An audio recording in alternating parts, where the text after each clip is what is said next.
We're here to make a new type of news.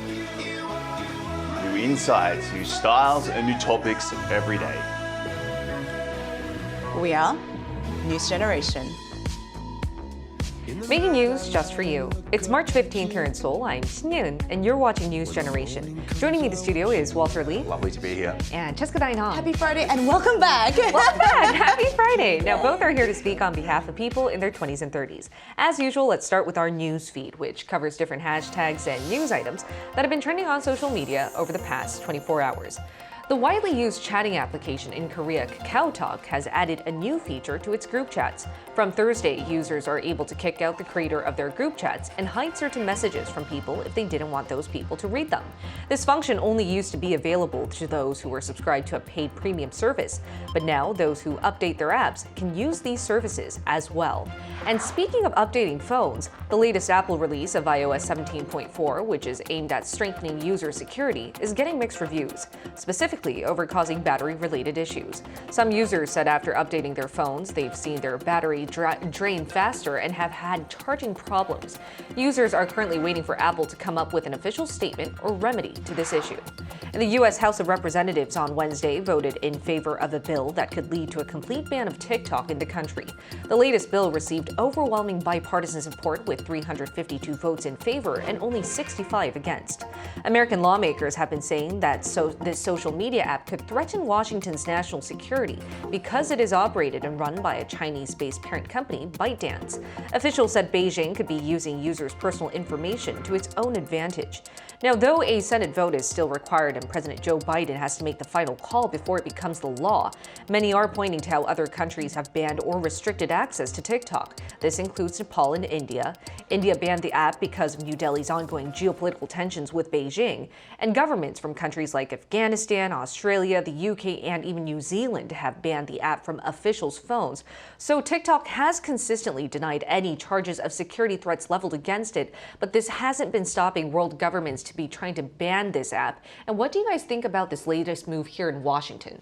You know, I'm quite surprised that for a bipartisan vote, they had an overwhelming vote that is, for banning it.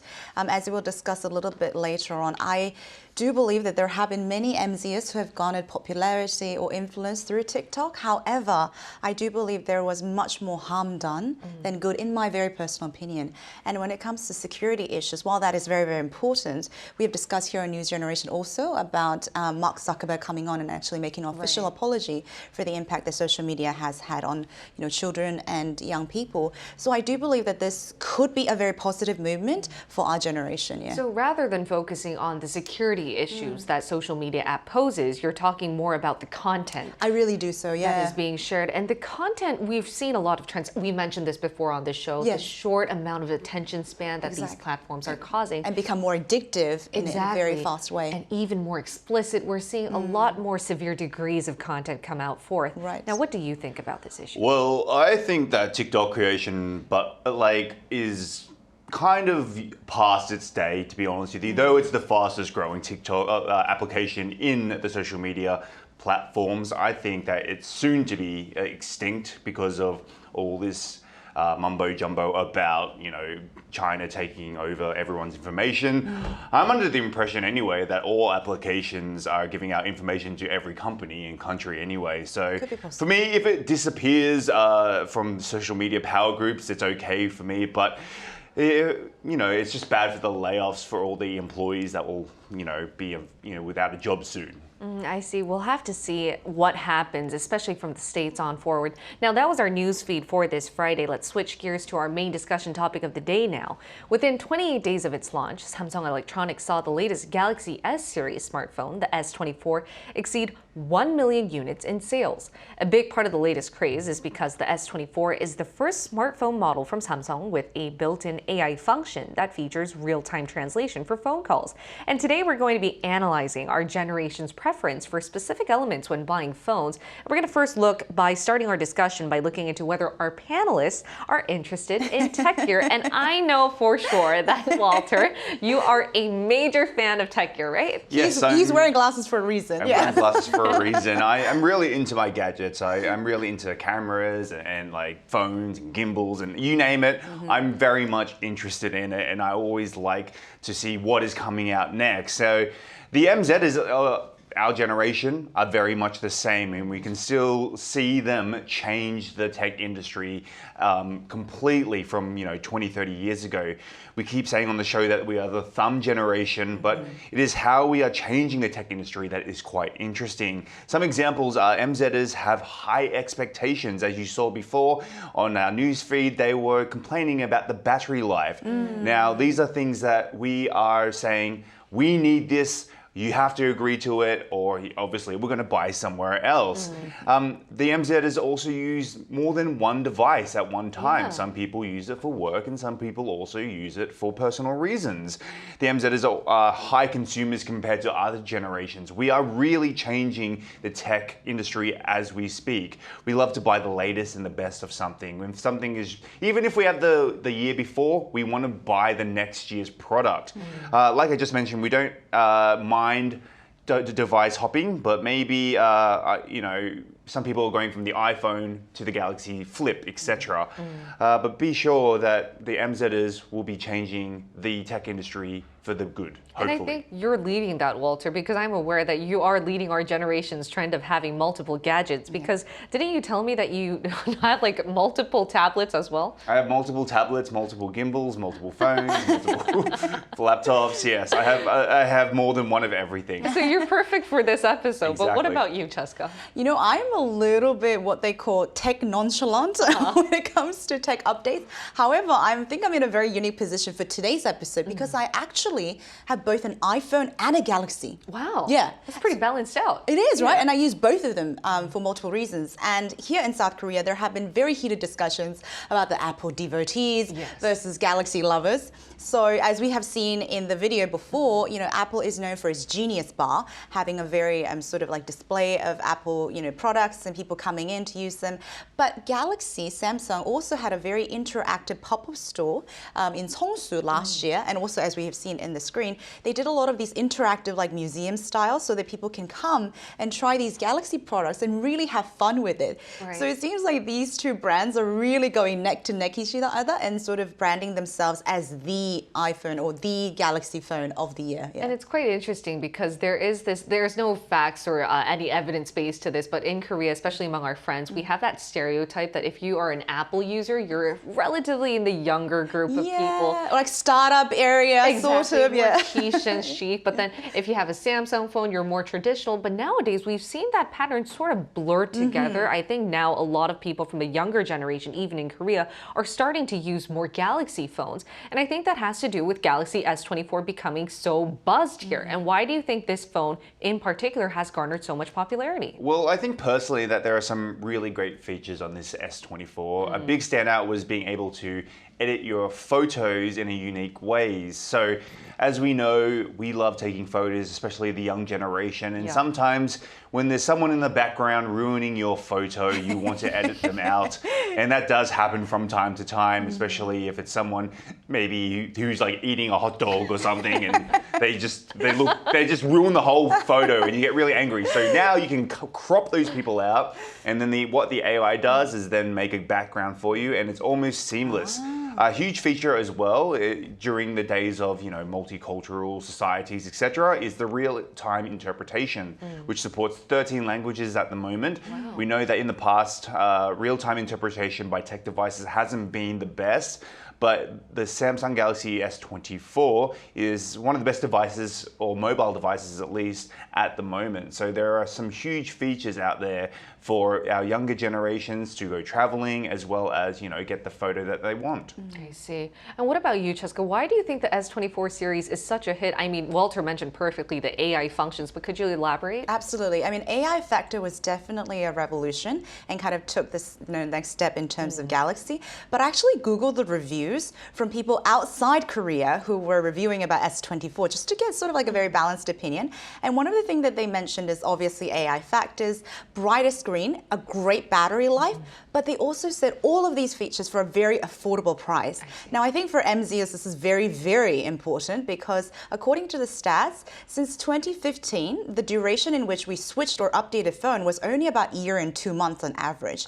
Now, starting in 2023, it came up to 3 to 4 years, meaning that MZers are becoming more careful in terms of spending and updating their phones. So affordable price is definitely a huge benefit for us when we're choosing a product. And also, as you mentioned, Yen, this had a 1 million unit sales in less than a month since its launch, which is the biggest sale that Galaxy has had. So this is a big, big sort of hit for Galaxy. Yeah. Great news for Galaxy and Samsung. And as we've constantly seen on the screen so far, I think the AI function really nailed it in the bud. Because really did, yeah. I think nowadays, because phones are so cool and technology has developed so much, it's really hard to be shocked by actually technology. true, yeah. But when I first saw the S24 series, we briefly saw if you circle an item, it immediately looks for it on Google or on the internet. And I thought, how more convenient can our world become? This is just going to add more to the shopping sprees of those Definitely. people. I mean, the phone might be affordable, but the purchases after won't be affordable as much. I love that, yeah. But to find out more about the popularity behind this phone series and what's most important to our generation when we choose phones,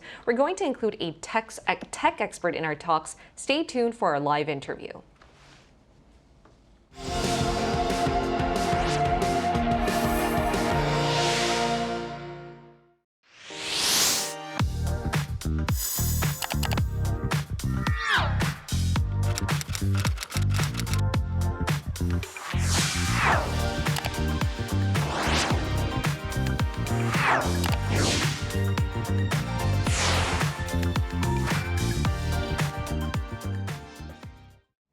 We're now going to talk to the CEO of Cool Startup that's in charge of influencer marketing. Now, it's Poem Tam. Welcome, Poem.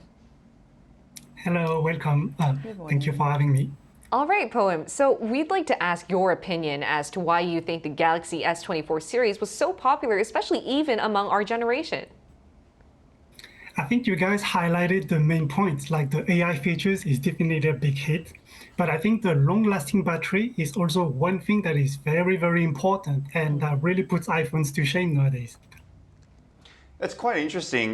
With the AI function, it's been a massive hit. Is there anything that you think is the case for this? Is there any pointers that you were impressed with, by the way? As soon as I saw the AI features from this phone, I was really impressed because I follow the tech news quite consistently. And I saw this coming in a certain way. But I didn't expect that Samsung will be the first player to actually release the AI features. I thought that Apple might be doing it before Samsung would. So the fact that the Samsung with the S24 series brought this up to the mainstream, I was really surprised and I bought my phone right away, to be honest. 5 minutes after seeing all these AI features, I went to the website and I just passed my order. Wow. And Poem, knowing you, I know you're very careful with your purchase. So I think it's a very telling sign that you bought it within 5 minutes of reading the descriptions. But there are a lot of our generation that are sort of, choosing between like Apple and Samsung product. And we talked about the prevalence of smartphones and how often we change. What do you think is like a very defining consumption pattern of smartphones in our generation? I think the specs are very important, like the price, the quality, the camera. But I think moving forward, we are going to more and more expect the AI features to be directly integrated into the phone itself. And there are two main components to that I see that the smartphone manufacturers will have to bring to the game. The first one is a very capable AI smart assistant. Because soon enough, I believe that the technology will allow the smartphone to directly connect with all the apps inside your phone directly. So you can just talk to your phone as if it was like a Jarvis from Iron Man, It was like you just talk to your phone and it will do things for you, like book me a restaurant tonight at 8 p.m. in a Japanese restaurant. And then the smartphone will do it for you directly. Or maybe you receive an email from a business partner and you ask the AI to review and reply for you. So I think, yes, the consumers will expect more and more of these AI features to be integrated. And we can also talk about the AI in content creation because a lot of people use a smartphone to create content, right? To take videos or photos. I do believe that the ability to directly edit your videos with your voice, with a prompt, like with your voice alone. For example, you can just say to the smartphone, like remove this person in the background or change the background or make the photo or the video brighter. All of these features will be coming very, very soon. Wow, that's a very interesting speculation. And hopefully, while we see that type of technological development, which will actually heighten convenience for users, I do hope to see more regulations. Recently, the EU passed the first Artificial Intelligence Act because hopefully this doesn't hamper any security issues, given the fact that I do think there might be violations or room for exploitment. But hopefully, we'll see that come through. Thank you so much, Poem. It was a pleasure talking to you today. Thank you. Thank you. All right, and we asked our viewers what type of functions they would like to see in new smartphones as well. If you take a look at the screen, you can find out what 3 of them had to share with us. Let's start with Kella. Kella said the user interface is important. Similarly, like using Microsoft Edge or Chrome, the way it looks and acts when using is a big part for me. Other features are nice to have, like better photos at night, image quality, camera quality, and hardware to run programs faster, or a better connection to Wi-Fi. Toby said a great camera for photos and videos with great camera software for editing. Pixel phones are incredibly good at that. Then battery life, and finally screen quality. Leon said, my top priorities when I purchase a new phone are my budget, the operating system, the camera quality, as I love taking photos and videos. Last but not least, battery life and storage capacity. So I think our viewers really explained very well what our generation is looking for when buying smartphones these days. And on that note, what type of new functions would you guys like to see when you guys buy the next latest Galaxy series or Apple phone or any other phones out there? Well, how much time do you have? That's the question. So basically what we're seeing in the trend these days is a lot of improvements to AI. Now, if you've been keeping a close look at the tech news these days, AI has gotten to levels that are almost recognizably realistic to the point where it does not look fake at all. You can basically type anything into your computer and say, for example, a dog typing with a bowler hat on in front of a movie screen or something, and it will make that video for you, and it almost looks real. I mean, you can probably pick out like the small mistakes if you have a keen eye on these sort of things.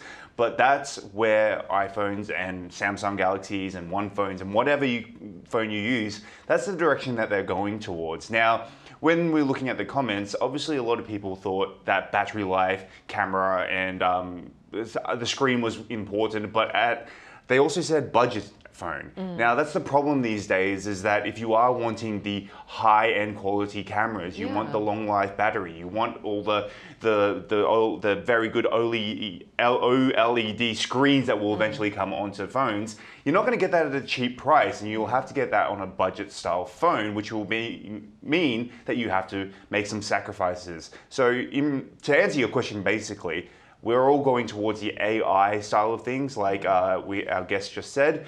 Editing as well, content creation, it's all going to be through your voice, through AI. It's going to be interesting to see where this goes in the very near future. How far AI will take us. Yes. What about you, Cheska? You know, I really like the point that Poe mentioned about the phone being sort of like your own assistant, kind of like the Jarvis to the Iron Man.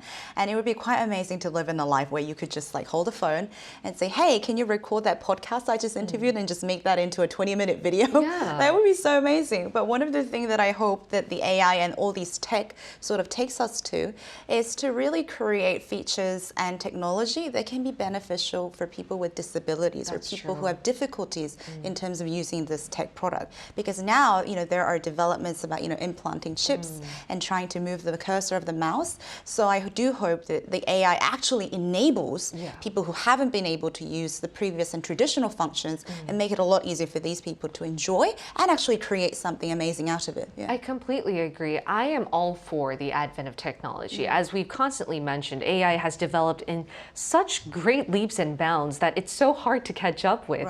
But at the same time, I do think that there needs to be better regulations and policies that allow barrier-free technology to be accessible to all types of people out there. But at the same time, I would like to ask you guys, Are you guys for such rapid technological development? I mean, if we do see a Java 2 or Iron Man like a phone, I'm sort of worried about the personal security issues that might come As we heard in the forth, newsfeed today, from yeah. TikTok and all the newsfeed. Yes. What are your thoughts on that? Yes, obviously, I think this is something that we need to look at in a serious manner, that we do have regulations because AI is moving so quickly. Only a year back, when you type something into an AI platform, it would come up with a ridiculous looking picture. Yeah. But as I mentioned before, that now you can basically make movies, and this is where it's going. And this is what created things like the writer's strike as well. They're wanting to know, are there jobs safe? Despite that, these days, if you want to make a big budget movie, you can just use AI to create all those visual effects, etc., and therefore put so many people out of jobs. So I do think regulations really need to move fast, but unfortunately, it seems that tech is moving a little faster. Yeah. It is. Right now, tech is moving faster. That I agree with Walter as well. When it comes to not just AI technology, but any sort of like development, even on the website, when the web first came in,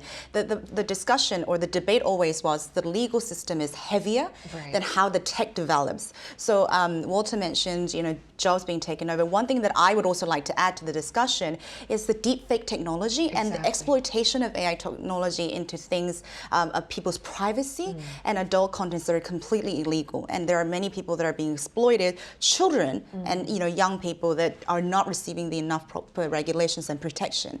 So I really do believe that there has to be some serious and fast movements for the legal system to catch up to these technological advancements. Yeah. Exactly, and as for mentioned, with the EU passing the world's first AI-related act recently, we're seeing healthcare and anything related to medical stuff. We have to see a lot of AI development be controlled and managed by human beings. But I think now that AI is so accessible even on our phones, we need to see regulations in the personal area as well. And another important part, I think, is as much as technology quickly develops, in the center of that is human beings.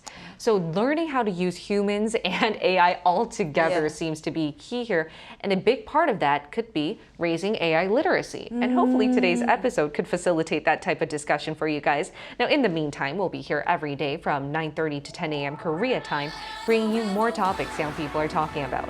Special thanks to Walter Lee Lovely to be here. and Cheska Dainong. Pleasure's always mine. Thank you. All right, and thank you everyone, and we'll see you next week. We are News Generation. Generation.